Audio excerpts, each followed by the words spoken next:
For 2022, so ma'am, sinasabi nyo, okay, what about for 2022?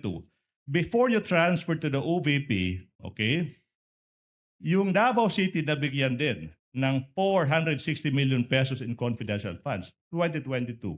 Hindi nyo rin maalala yan. Hindi ko maalala, Yes, Your ma'am. Honor, kung ilan ay mao ba na o yan ba ang confidential fund, Your Honor? Is it because, sabi mo, sa edad nyo, hindi nyo na maalala, ma'am? Di po ba? Contributor po ang edad ko, Your Oh. Honor, at saka dugay na po na, Your Honor. Okay, now. Matagal na, Your Honor. By Dugay, the witness said matagal na. 2022. 2022.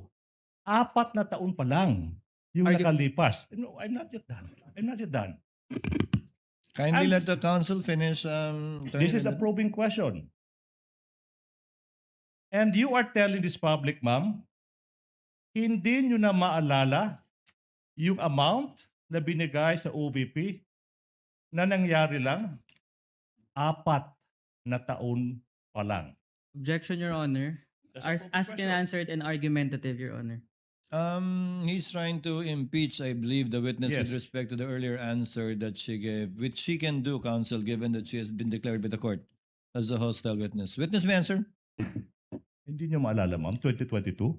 Ano po yun, sir? Yung I'm confused. Confused. Nalibog ko, I'm confused kung ang pangutanan ni mo sa Davao ba Davao o ang City. pagka-vice-presidente Davao ni Ma'am City po. Sara. Before po kayo na-transfer from Davao City to the OVP in 2022, yung budget for 2022 confidential funds is 460 million pesos. You don't also remember that.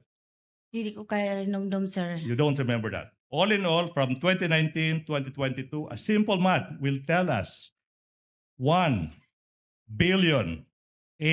1,840,000 pesos.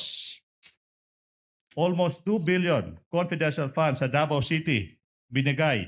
Hindi nyo rin maalala yung total na yan. Tama po ba?